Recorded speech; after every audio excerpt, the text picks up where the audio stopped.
morning, everyone. Good morning, everyone. It is July 21st, 2025, Monday. So good to see you all this beautiful and amazing Monday morning here in our beautiful and amazing city of Austin, Texas. Lots going on around the world, lots going on in real estate. And I'm telling you, Open Door keeps on going up. Amazing what's going on with Open Door stock. If you haven't had a chance, take a look at what's happening with Open Door. It's just insane. I am so glad that I told y'all to buy that a month ago.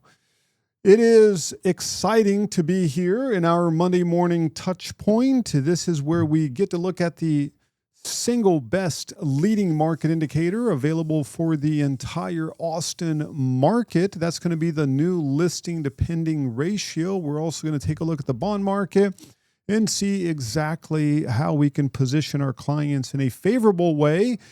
And it's a good opportunity for us to really know and understand the market, see what's going on. First thing we're going to do is start by updating that new listing to pending ratio. There are this morning, as of this morning, in the 6-county area, 15,930 properties currently in the market. When you take a look at the entire MLS, we are at 18,001 properties currently on the market. That is just amazing. Inventory keeps on going up. Not quite an all-time high. We're going to discuss that a little bit here later on.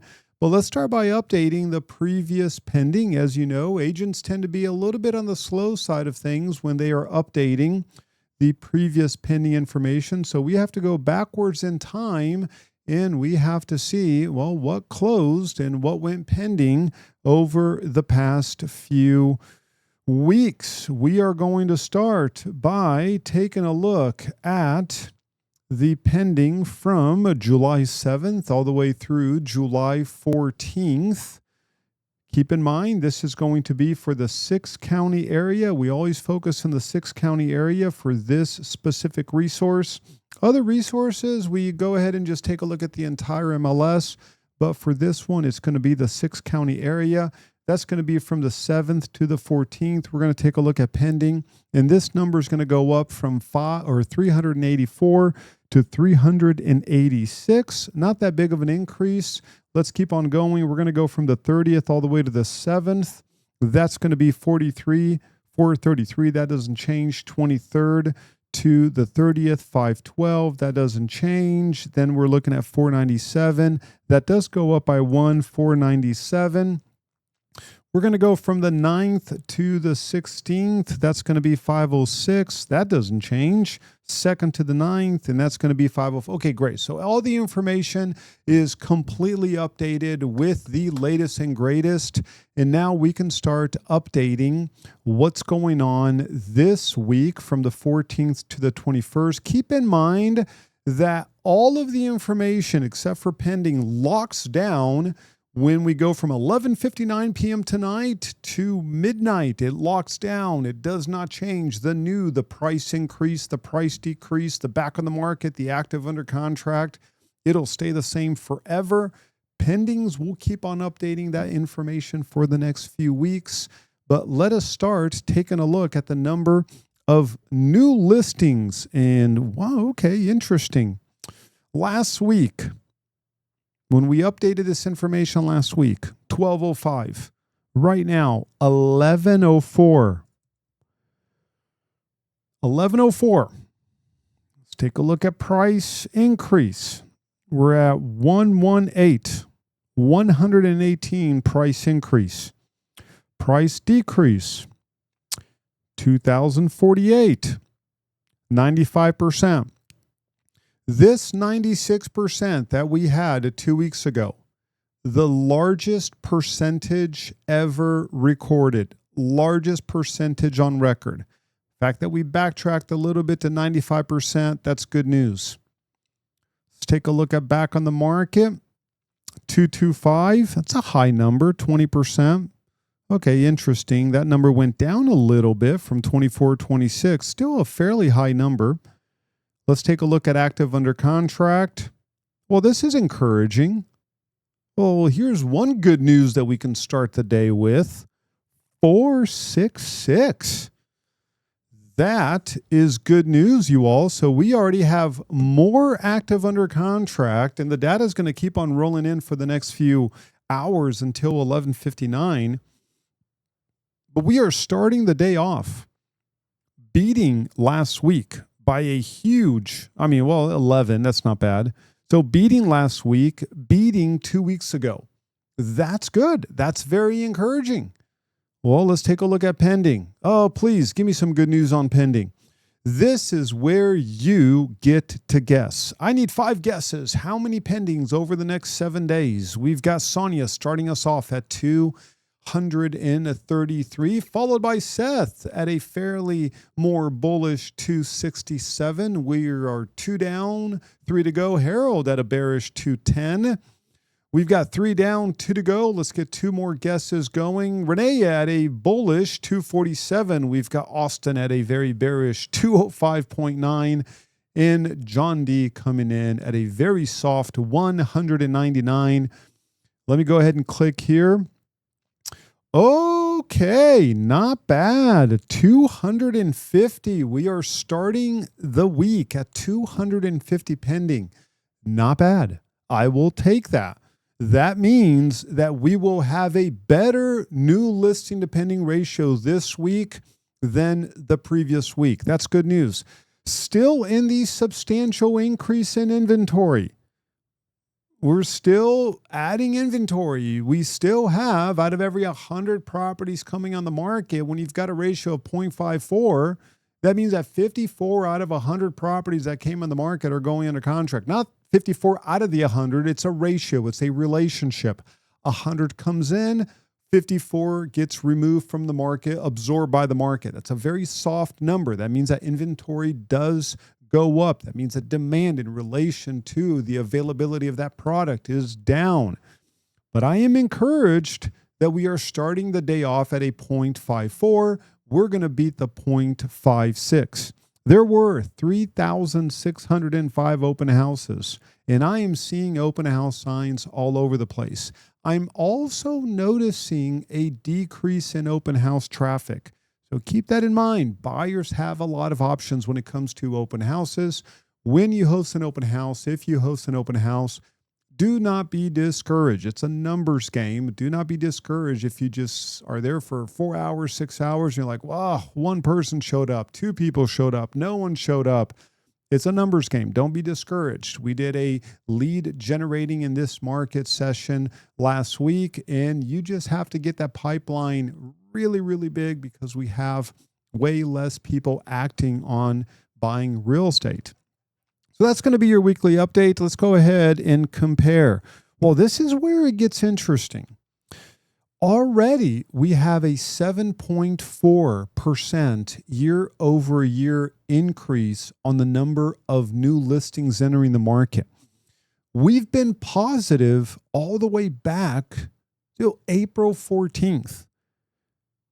So already, I would say we've got about another 25 or so listings that are going to enter the market between now and 11:59 p.m. tonight, and we are already on the plus 76.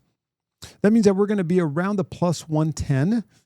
We're going to cross 100, maybe 105 to 110, but we are already up 7.4%. Same exact week, year over year, we're up 7.4%.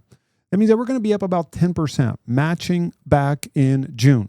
So in relation to this year versus last year, we are adding listings at an accelerated rate compared to last year, even though we are now transitioning into the third quarter, fourth quarter, where active listings do go down. The rate of new listings entering the market tends to slow down. It always does, going back 1,000 years. Less new listings enter the market when you get into the August, September, October, November, December, it bottoms out. And then you start seeing that increase in active listings going into January.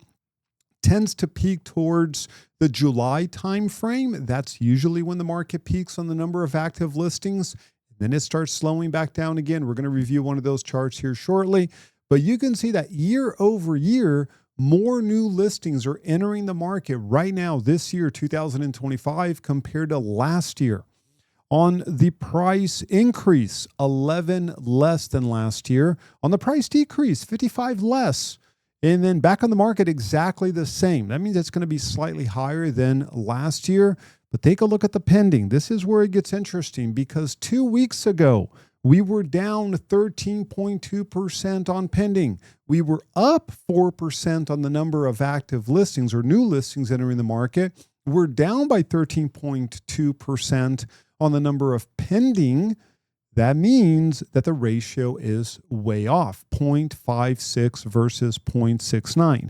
Now, take a look at last year, this week, last year.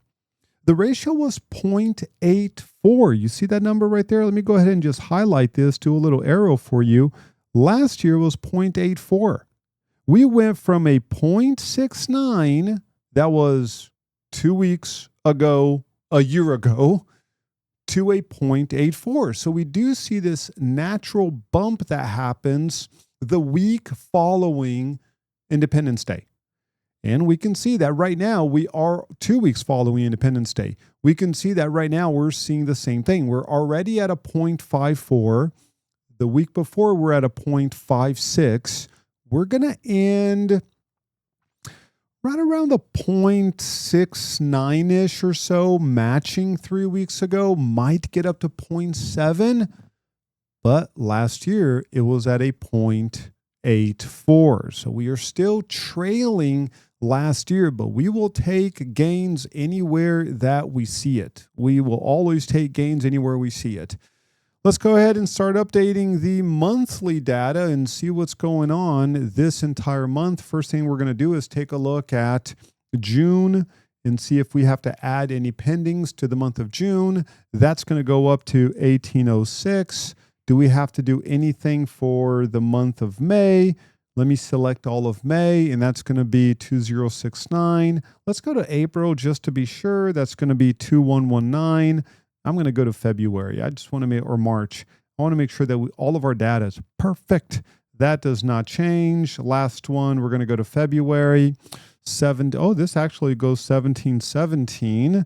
Let's just do January really quick, see if we have to update anything. 1545. This does update 1545. There we go. So we had a little bit of a change right there. This is now fully updated. Let's go ahead and just start doing this month. We're going to go number of new listings so far this month, 2,931 new listings enter the market. Let's drink a little bit of coffee.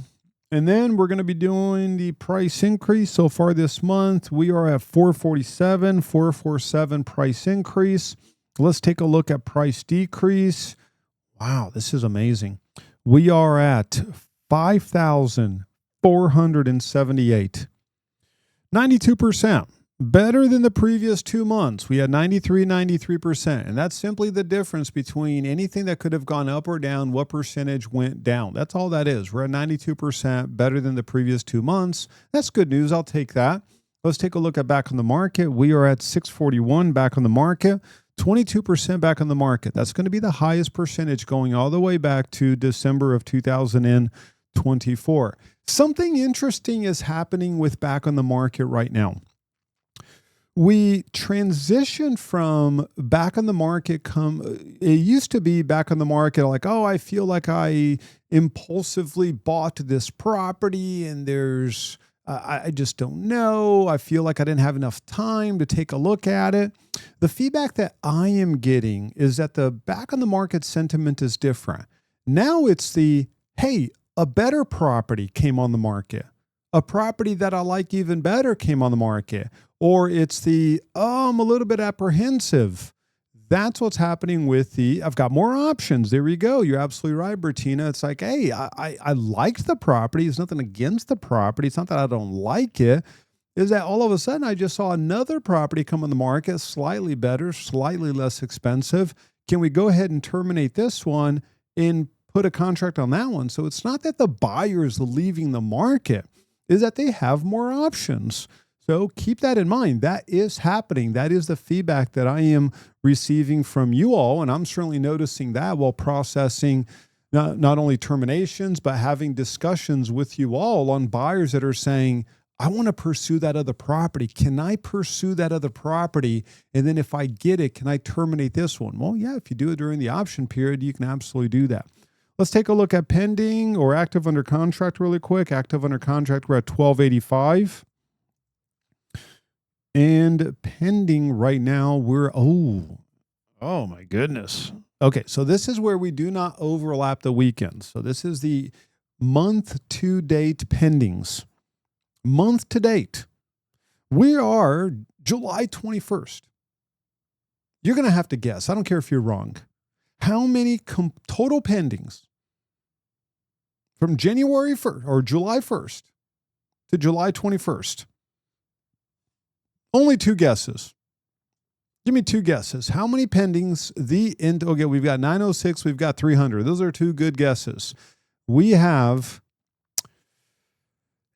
856. 856 pendings. Y'all, this is a metropolitan area of like 2 million people. And we have 2,141 total properties went under contract, active under contract, and pending. Same exact month last year, we had 3,731. So we are 1,600 under right now. Now, it is the 21st of the month. We are hoping for a really good next 10 days. We're hoping that the market just all of a sudden, all the buyers come out swinging. Thankfully, we've got a really, really good day in the bond market. You can just see this right now. A fantastic start of the week when you look at the bond market. This does cross a repricing line. This should put rates under the 6.75, closer to the 6.625. We are hoping that this momentum continues. That ought to put FHA rates around the 6, right around 6, hopefully, or 6 1/8, 6.125. So it is a good start of the week, but the gap is huge from 2141 to 3731. I would say right now we're going to get close to the 3,000, maybe get close to the 3,100, but we're going to be 20% lower on the number of pending transactions year over year. That's what it's looking like right now. Let me take a look at closed. So far this entire month, 1,257, 1,257 closings in the 6-county area in the entire month. And let's take a look at withdrawn. That number is going to be high. It is high, 779. And let's take a look at expireds. We are at 258. Keep in mind, you all, from the beginning of the year until now, we have had 8,044 properties expire and withdraw. 8,044. Over the past 12 months, not including the previous July. So from August all the way to now, 16,416 properties have withdrawn and expired. Isn't that amazing? Now, a number of those are becoming lease properties. We are seeing record high inventory on properties that are currently active on the market for lease. That is a high number, 16,416 properties over the past 12 months expired and combined withdrawn. Really amazing, just incredible. Let's take a look at the year over year comparison. Active, we're up 15.7% year over year. New, we're down 26.4% year over year. So are we going to get 1,049 new listings between now and the end of the month? How many days this month? What is it, 30 or 31? I'm never really good with that. 30 or 31? Is it 31? 31. Okay, good. So we've got 1,039 divided by, that's going to be 10 days. That's going to be 103 new listings per day. Now, we're not going to beat that. There's no way we're going to beat that. So it looks like we're going to be under this year compared to last year. So yeah, 1,039. That's 100 properties a day that we would have to add each and every day, and we don't see that happening. I don't see that happening. There's no way that that's going to happen. So not bad, but let me take a look at something really quick. I'm going to take a look at the number of new listings, and I'm going to go backwards in time a little bit. I'm going to go July 21st to the 30th of 2024. Oh, okay. Well, we had 1,169 properties come on the market from the 21st to the 31st. Let me do 22nd. So we had 1,045, and we are down 1,049. It was 1,145 actually. So in 2024, from July 22nd to July 31st, we had 1,145 new listings come on the market. We are down 1,049 right now compared to last year. We could very well beat that. It seems like it wouldn't happen because it is 26.4% under. But when you look at the data from last year and then you look at the week over week, we could very well beat that. On the price increase so far, we are down only by 64, or price increase. On the price decrease, we're down by 21.88. On the pending side of things, we're down 42.6% on pending. We're down 55.2% on sold. We do have 10 days left. A lot of properties closed in the last 10 days of the month. That's why we update this information consistently. Let me go ahead and just save this really quick. I'm going to wait until this is saved. And then I'm going to really quick right here, log in into a separate computer that I have so that I can actually print this out as a PDF. We can open up the PDF and just take a look at a few other reports. Just give me 1 second. Just takes just a few seconds to update this information. I just want to make sure that we actually look at all of the PDF reports so we know exactly what's going on. I'm going to go ahead and, okay, so this is exporting, and then I'll sync it with the website, and we will be able to take a look at absolutely everything. And okay, so now it's syncing with the website. So you're going to be able to, at your convenience, go to Insight and Statistics, scroll down a little bit, click on New Listing to Pending Ratio, and you can see that it is now fully updated. All the information is the latest and greatest. Let me go ahead and just download this, and we can look at a few charts, look at a few graphs, take a look at where we are with pendings, where we are with properties that are new on the market, and let's take a look at it. Weekly new listing to pending ratio at that 0.54. Yeah, we just continue to be right there. Very challenging week over week. I just keep on having conversations with a lot of team price agents. Like, I don't know what's going on with my listing. Can you give me feedback? Like, what's happening? I'm not getting any traffic. That's becoming very common right now. There's just a lot of inventory on the market right now. 95% weekly price drop. We had a 96% there. We had another 96%, slightly over last week. And let's take a look at the monthly. On the monthly side of things, difference between new and pending, we were at 1,431. That's going to be the difference between everything new on the market, everything pending. That's going to be a better reading than any time this year except for January. So that's not bad. Slightly higher than 2024, quite a bit higher than 2023. Nothing like 2022. Of course, we know May was the peak of the market. June, that's when the market just about hit a wall. Let's keep on going. There's your new versus pending difference. We are up already compared to last year. Last year for the month of July, we were at 1120. Right now, we're at 1431. And there's going to be your line graph showing the difference. And there's your new listing to pending ratio for the entire month, currently at a 0.60. When you look at the ratio, we are slightly under 2022. That's going to be for the month of July.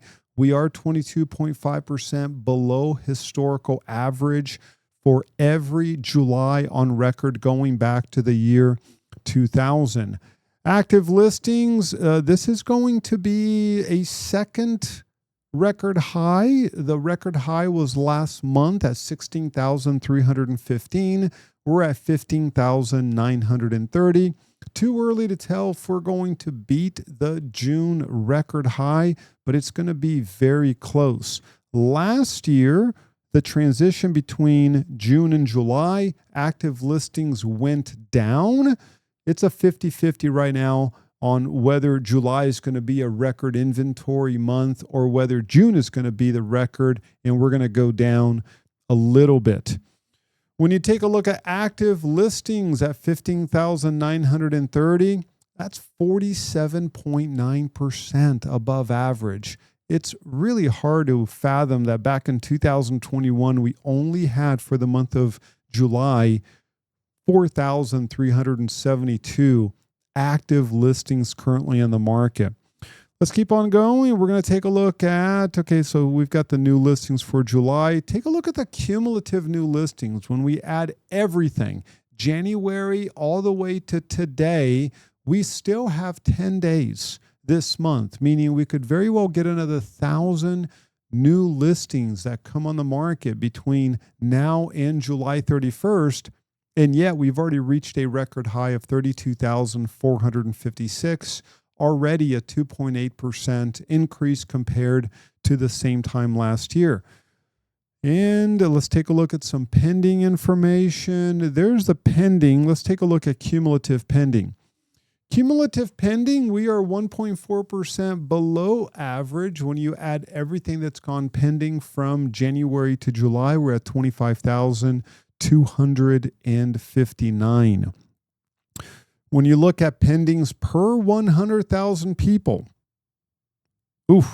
83 so far. This number is going to go up, but I would say that we're not going to beat last year, which was 149. On the cumulative side of things, when you look at everything that's gone pending from January all the way to today, we're at 990 cumulative pendings per 100,000 people. This is where we adjust for population.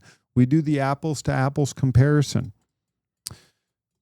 And you can just read the graph yourself. The difference, the year-to-date cumulative difference between new listing and pending, we're at 7219. And that's going to be the highest one going all the way back to 2004. 2010, we had 7203. Right now, we've got 7219. And that's going to give us a ratio for the entire year of 0.67. When you look at everything that's gone on the market, new listings, everything that's gone pending, and you get the ratio for the entire year, there's that 0.67 right there. That's going to put us at that, right at that substantial, tangible increase in inventory, and we are certainly experiencing that. So let's talk about inventory. As of this morning, we crossed the 18,000 active listings currently on the market. We're at 18,001.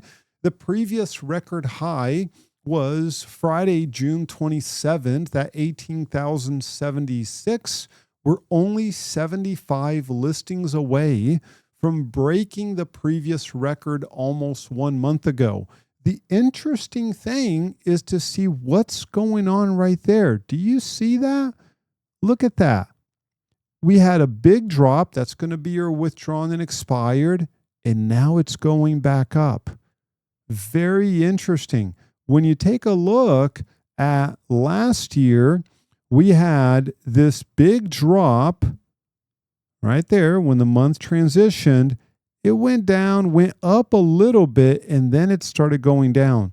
This year, that slight increase, a little bit more than last year. We're seeing more listings entering the market on a week-over-week basis compared to last year. That is why we can say with a high degree of confidence that there's enough data out there showing the momentum for us to break the previous record. which was 18,076. Last year, the record was set July 15th at 15,503, and then it was all down from there. That's where the number of active listings started going down. This year already, we're 2 weeks ahead. The record was set, or slightly 2 weeks before. The record was set June 27th. I would say, if I had to put my money somewhere, I'd say we're going to set a new record. So now we're going to have more listings 2 weeks ahead of time this year compared to last year. Out of all the active listings currently in the market, all 18,001, 57.8% of those have experienced a price drop, with Georgetown being the number one city with the most price drops as a percentage at 63.6%. The activity index holding flat, very close to that 20% activity index. We are at 19.5 activity index.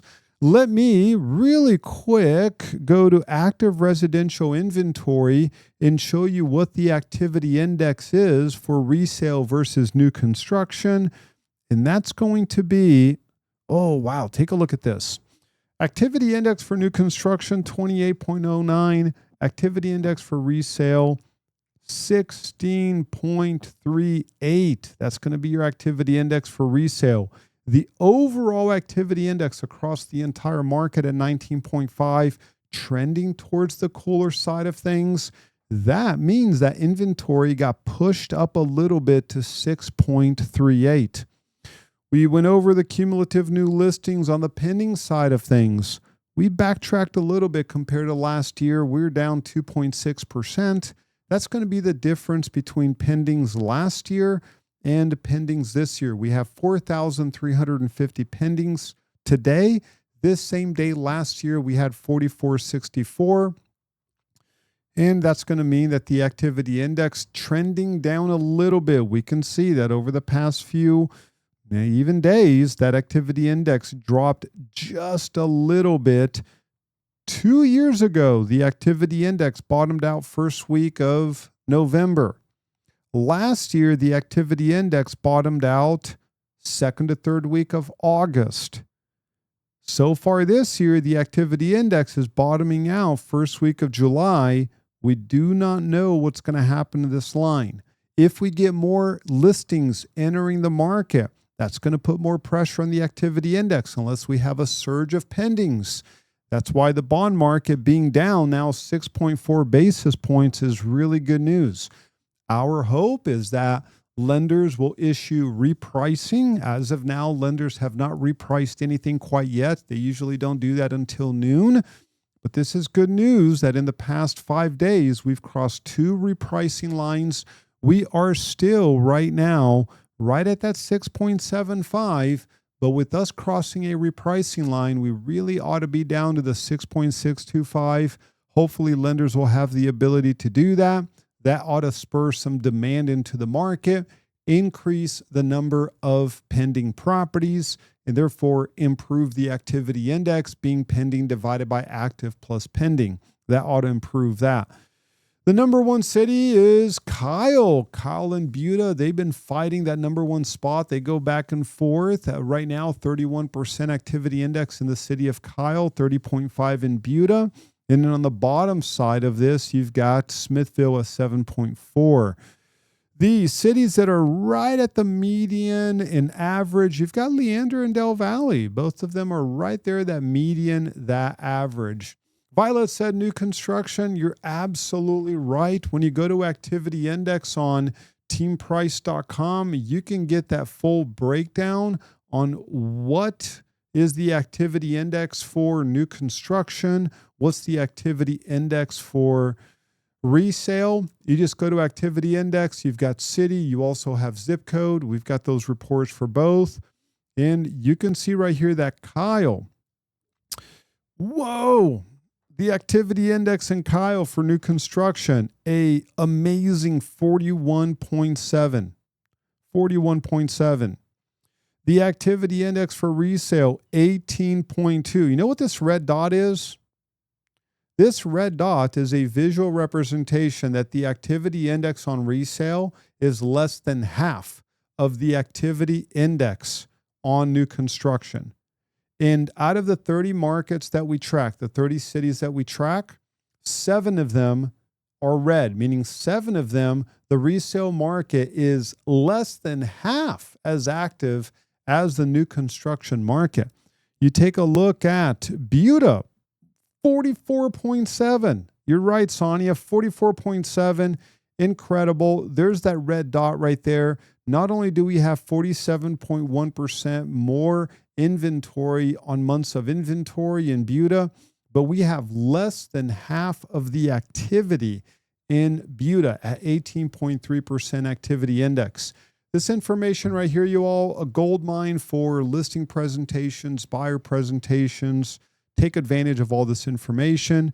When you look at the ratio 0.58, and we can see that on a 0.58 ratio so far this month, I figure we're going to end the month at about a 0.6 to 0.62 ratio. That's where we're going to be, slightly under 2022 at a 0.63. But then we have to go all the way back to 2010 to get a ratio at a 0.55. And the months of inventory, we're currently at 6.33 months of inventory. This same day, this exact day last year, we were at a 5.46 months of inventory. And we've got 5 cities with over 11 months of inventory. We have Cedar Creek and Burnet approaching 11 months of inventory. We have Austin so very close to approaching a official buyer's market. We are only 0.05 months away, not in time, but in inventory, away from the city of Austin officially being a buyer's market. Then we've got Leander very close at 6.83. None of these cities are going to transition to a neutral market anytime soon. As the number of active listings starts backtracking, which is going to be an increase in withdrawn and an increase in expireds, we see less cities moving into these markets. This line over time between now and the end of the year actually tends to go down.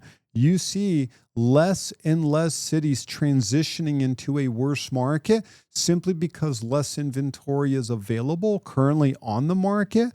That's what we notice. When inventory is building up, this line goes this way. When inventory is drawing down, it goes down this way.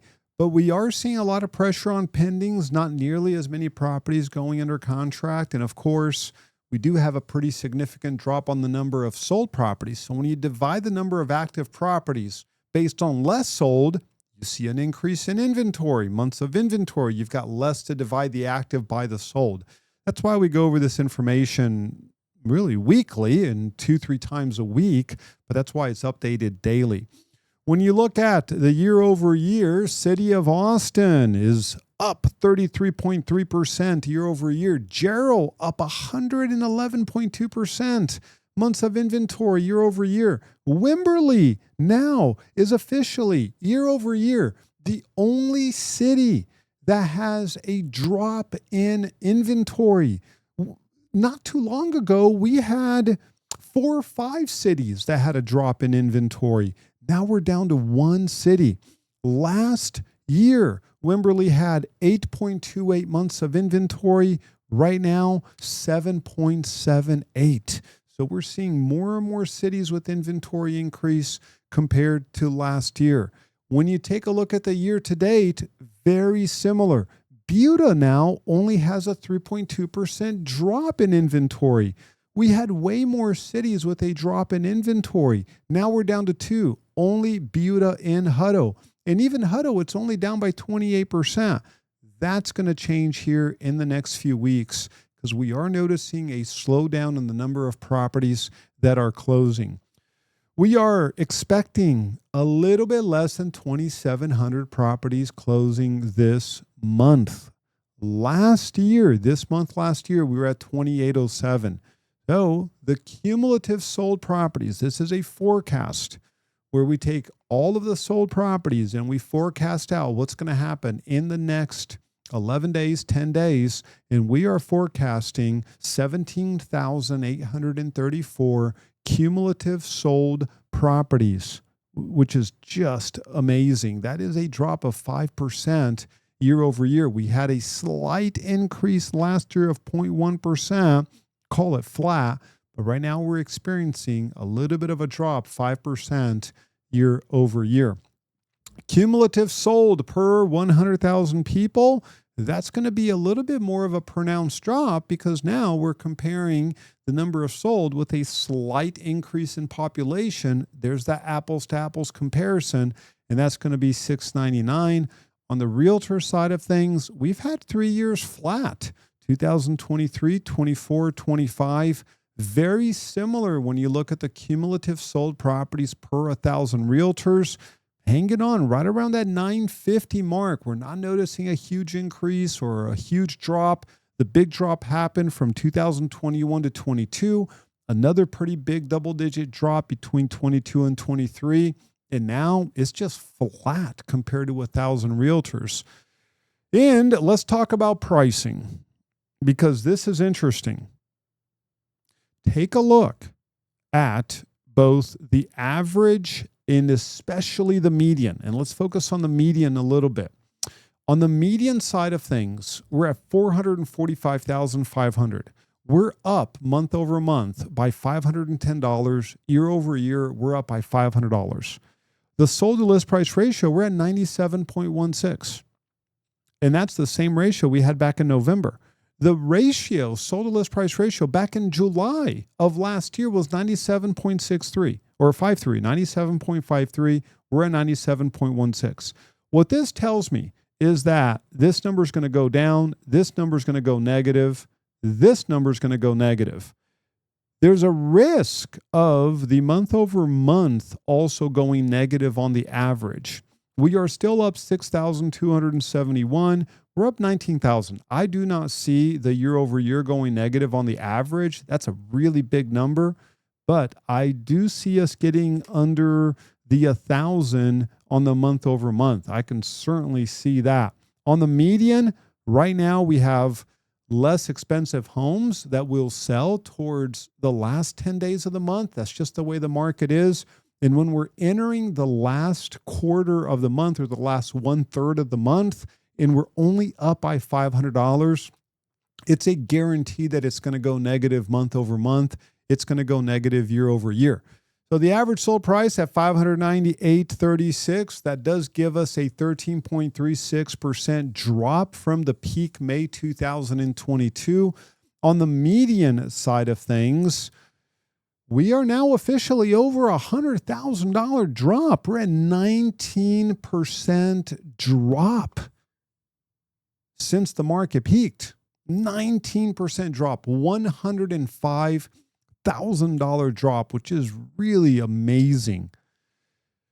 When you compare the median sold price to exactly 36 months ago, we're down 13.5%. And if today is officially the bottom of the market and we were to forecast a compound appreciation using the 25-year average compound appreciation in the entire Austin market, which is 4.938, we would get back to peak value January 2030. And I do plan on being around. That is only 55 months away, you all. And that would put us back to that $550,000 price range. It would take that long if we use the compound appreciation. The average sold price for every single property that has sold this year is $573,418. That is a $5,766 gain. That's a 1% gain. So when you look at everything that's sold, the average is on the positive side. The median, on the other hand, is on the negative side. And this is going to be our third year in a row where the price has gone down, median sold year over year, something that has not happened since 1987 to 1989 in the Austin area. So we are really witnessing history here. This is going to be your percentile analysis, your high-low percentile analysis, where we take the bottom 25th percentile, we compare it year over year. We take the top 25th percentile, we compare that year over year. And this is designed to answer the question, is the market bifurcated, meaning prices are going up, but what's causing prices to go up when all the other leading indicators suggest that prices should be going down? That would mean that the upper 25th percentile is increasing in price while the bottom 25th percentile is not. In this case, we now have both the upper 25th percentile and the bottom 25th percentile going down in price. This means it's a guarantee that that median is going to go down in price. That's why I told you earlier that the year over year, the month over month median sold price will go down. It will go negative because now we have the upper 25th percentile, which has been propping up the Austin market. It's been propping up the macro data. When you see the headlines, it's like, oh, Austin, it's up month over month. Well, when you drill down to the data, it's like, why is it up? Is every price segment up, or is it just the top 25th percentile? And if it's just the top 25th percentile, that could sustain the market for months, if not years. But when the top 25th percentile now starts going down in price, now that's an issue. And we are noticing properties going down in price from the top 25th percentile. And some of them are going down in price by quite a bit, like that really nice luxury property. Some of them even on tax record. And I do look at a lot of tax record data. As a matter of fact, let me go ahead and just pull up a property here for you. And this is public record, so I can share this with you. But take a look at this property. This was assessed in 2023 at $19.348 million. Then it went down to $13.554 million. Now, great for your taxes. Your taxes went down from $368,000 to $269,000. That's $100,000 savings in property taxes alone. So I'm sure the homeowner was really happy. And then the preliminary $13,075. So another 3.46% drop. And that's definitely within the 25th percentile. That right there is the top third percentile of the market in the Austin area, right? Top 1 percentile of the market. So when we start seeing these dramatic drops in pricing at that top tier, we do see that median price points start following really, really fast, really quick. Let's keep on going. Take a look at a few more things. We still have 13 cities that have gone up in value. We have Austin is up in value 1.3% on the median sold price. The median sold price in 2024 at $572,500. Right now at $579,845. That's going to be 9 out of 30, ranked 9 out of the 30. The number one city is going to be Driftwood, up a mind-blowing 21.9% year over year on your median sold price. Cedar Park is number 2 at 6.8% year over year increase. Seth, I noticed you unmuted yourself. Go for it. Oh, looks like it was an accident. So you can see that 13, real estate is going to be hyper local. You might list one property in one neighborhood. You take Leander down 6.1%. Leander now is second worst, or not second worst, 24th. That's 24 out of 30. So 6th worst in the entire area. Last year is one of the better ones. Well, right now, not so much. A lot of that has to do with the fact that a lot of builders are lowering their price. They're building smaller homes, less expensive homes, and they're just pushing inventory as much as they possibly can. This is going to be your absorption ratio. We simply take the sold and we divide it by the active. We're at 17.83%. Not quite half of the historical average, fairly close to that. There's that 17.8% right there. And that's going to be tied to February, a little bit less than May, a little bit less than April, quite a bit less than March. So we are not seeing that level of absorption. And I oftentimes get asked the question, well, Dan, if you had to rate the market between 1 and 10, Like, what do you think the market is rated at? Between 1 and 10. 10 meaning it's the absolute hottest it could possibly be. And let's just say 0, it's a trash market. You can't do anything. You can't give the property away. It doesn't matter. What would be that magic number? This is what this last one is designed. We are right at 5.16. So think about a restaurant rating. You've got 0, you get your, Golden Corrals, that's right down there as 0. And then you've got, your 10s, whether it's Franklin or whether it's Uchiko or Uchi or whatever your favorite restaurant is. For me, it's Casa do Brasil. That's a 10. Well, okay, you go to another restaurant, you're like, it's kind of average. I mean, would you go back? Well, probably not. Maybe for the right price. It's like Denny's at 2 a.m., right? That's like a solid 5. You don't go to Denny's, you end up at Denny's. That's the saying. And that's the market right now. It's at a 5.16. You list a property, it's priced right. You see value in it. Your seller sees value in it. But he's like, well, where's everyone? Like, what's going on here? How come I'm not getting showings? That's the market. It's just really just at a 5.16. That's the way that it is.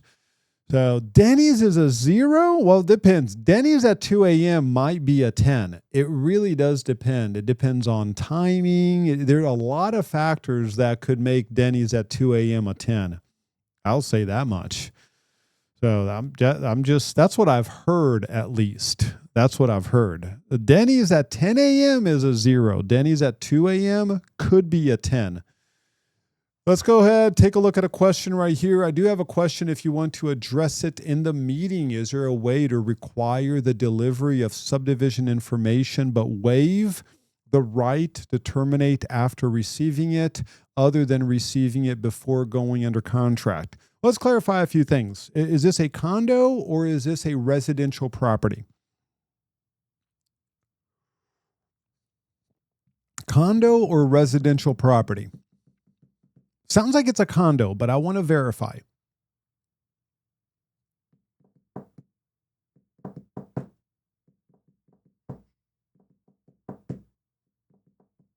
Is it a condo or a residential property? I noticed someone unmuted themselves, but I cannot hear. Okay, so it's residential. Well, here's the challenge. It's a good question. Let's pull this up. And we're going to go ahead and it's a good question. I like this. I like questions like this.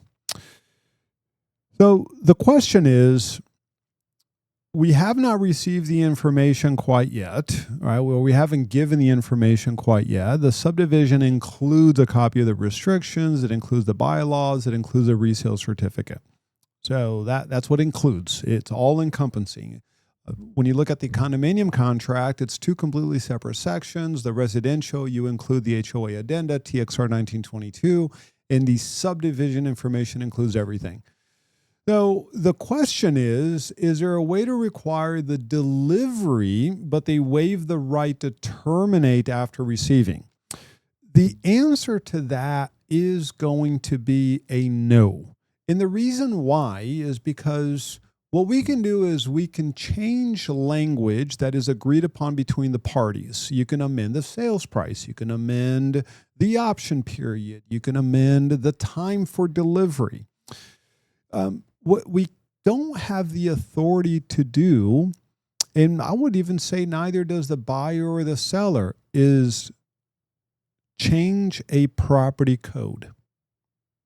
Right? We don't have the authority to do that.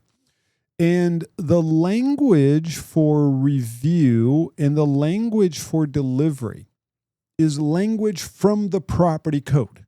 That's why the condo language says before the 6th day, and then TXR 1922 says within 3 days. The reason why those dates are different is because they reference 2 completely separate property codes. The residential non-condo is 207.003, whereas the condo is 82.156. So it's going to give you different timelines. It's that number of days is right out of the property code. and we don't have the authority to change the property code. It applies to the buyer, it applies to the seller. So the answer to that's going to be no, can't do that. There's absolutely no way to do that. The only option is going to be buyer has received, or, hey, buyer's not required to deliver. I mean, if you're the listing agent and you want to eliminate the buyer's ability, you would really never do this as a buyer's agent. As a buyer's agent, you're like, no, you're getting it. Trust me, you're getting it. If the buyer's like, well, I waive it, then we actually have an additional team price disclosure that says you're crazy, don't waive it. If they want to waive it, that's fine. There are situations where they do waive it because they live in the subdivision. They're like, I know what's going on. I know it, kind of who cares? But we still have them sign that internal team price disclosure that says, hey, I am telling you not to waive it. We still request that they do that. But one option as a listing agent is for you to say, or the seller, let's clarify that, seller saying, hey, buyer does not require. Say, hey, buyer, you can still go out there and get it, buy it if you want. I don't care, but I'm going to eliminate this out from you. That's really what this is, right? I'm going to eliminate this out. Wouldn't the title company still get the subdivision info as part of the transaction? Well, that is where this paragraph becomes applicable, where if, and this is the authorization, if the title company or if the lender requires it, who's going to pay for it? But that doesn't mean that the buyer has an out. The buyer still doesn't have an out. It's like, hey, the lender might require it, the title company might require it, but that's not going to give, that'll give the lender the ability to terminate the property under property approval. That could very well happen regardless. But that's going to be, the title company needs it in order to reconcile the closing disclosure.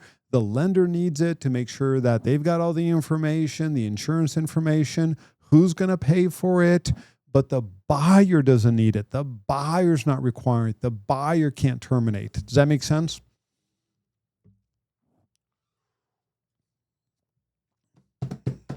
Good stuff. Very good question. Love questions like this. Let's take a look at the economic calendar, see what we can expect here. We did have a better than expected bond auction, both the 3-month and the 6-month, better than expected. That's really good. That's encouraging. We've got our dear leader. That's what I call Fed Chair Powell. I don't care what people think, who's in charge of the country. I don't care who you voted for. Whoever you thought you voted for, either way, they're not our dear leader. This is our dear leader right there. So you've got Fed Chair Powell is going to speak tomorrow. We've got a few manufacturing data points coming out. We've got mortgage information. We've got existing home sales. That's going to be a big one for us in the industry. We have a 20-year bond auction. That's pretty important just to see what that long tail yield curve looks like. Got building permits. That's going to put us in a position of being able to update the permitting data that we keep track of. Aaron Dunnigan sent me a really interesting little thing here. Let me go ahead and just pull this up. Just give me one little second so I can pull this up and share it with you on my screen. Take a look at this little article. This is really interesting. We've got news notes. Real estate, get ready for new neighbors because Austin is growing. The area ranked number 2 on Construction Coverage's list of mid-sized metro areas building the most homes. The study determined the region is adding 28.6 new housing units for every 1,000 existing homes. So for those who took real estate finance, also known as basic arithmetic, what's the percentage increase? 2.86%, right? That's what it is. You just decimal here, decimal there. So we're looking at a 2.86% increase, annual increase on the number of new construction properties. 2.86% increase. Like, that's pretty significant. And that's in a market that experienced a 780% increase in active listings in 3 years. 780%. I I mean, back in 2022, April of 2022, April 2nd to be exact, we were like 2,000 active listings on the market. We're at 18,000 right now. Isn't that amazing? And yet they're saying, hey, number 2 in the nation, for mid-sized metro areas, number 2 in the nation on new construction growth. Amazing. Now, we are seeing a record high number of active listings currently in the market, new construction listings, and that's just the available inventory on the MLS. Never mind the shadow inventory that exists, which is triple that. Interesting. So what do you think is going to happen in the next year, the next 2 years when you look at inventory? Well, unless all of a sudden we have a pandemic type move into the Austin area, well, we're going to keep on seeing inventory go up. Very interesting article. I'm going to do some additional research to see if I can find supporting information. I would say when the permit data comes out on Thursday, that's going to provide us the data to look at that. Really interesting. We've got new home sales. That's also going to be Thursday. This is going to be a really big week for real estate. Really big week.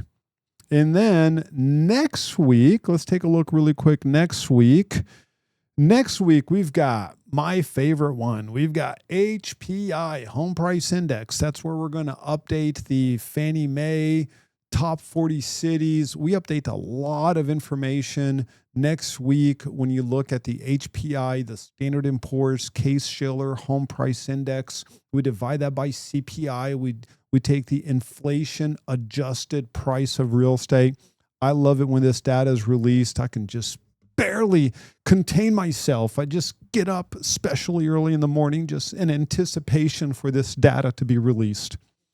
We've got job opening, labor turnover, GDP, huge week. So this week, big week for real estate. Next week, big week for the economy. We've got personal consumption expenditure. That's going to be inflation. So 2 very important weeks when you look at the market affecting us, both in terms of real estate and also in terms of the overall economy. Well, you all, that's going to be your Austin Daily Monday touch point, giving you all the information you need to succeed in the Austin real estate market. Take a look at some of the recent articles that we posted. We've got the Austin housing inventory, how listings grew from 2,000 to 18,000. Really good article right there. We've got a few really exciting articles that we've been publishing. We've got affordability update, price to income ratio. We've got Austin housing market split, top tier homes outperform bottom. That continues to be the case. We've got why more homeowners are selling at a loss in 2025, unfortunately. And also want to remind you that when you go to Insight and Statistics and you click on lease statistics, we've got all of this information available for lease. When you take a look at the lease inventory, take a look at this number. This is really interesting. Look at the number of active leases currently on the market. So as you are meeting with your client, you see what's happening right now is that you're trying to sell a property. I get it. It's tough out there. You've got a lot of active listings currently in the market. Your client's like, well, let's just go ahead and lease it. This is something that you have to review with your client. Hey, we've got a record number of leasing properties. We've got clients right now that we're only able to get like $400 less on the lease renewal than they did last year. So have those conversations with your client. Super important. It's a really good time right now just to proactively send information to your clients. When you go to Market Update and you scroll down, we've got in-depth analysis for investors and home buyers. We've got investment insights. This is going to give you a really nice report that goes over the 1% rate, goes over the cap rate. It does a really good job explaining the state of the market to that client. We also have this one, the state of the market today. And this, like, hey, what's going on in the market? What's happening right now? This is also updated on a daily basis. All of our reports are updated on a daily basis. And if there are no questions, comments, concerns, criticisms, or complaints, thank you all so much for joining. Super appreciate it. Keep in mind that this week is where our top 100 opportunities list is published. I will get that out. My goal is to get that out by the 21st of the month. I'm hoping to get that out today. Could very well be tomorrow, depending on the workload right here. I've got a lot of emails to go over, but that's going to go out this week. That's a really good touch point to your entire database. We do have our Wednesday broker Q&A contract review. Be sure to do your contract proficiency exercise and then also training. And then we've got our Friday team meeting. Thank you all so very much for joining. Super appreciate it. Have an amazing rest of your day, and I will chat with you later.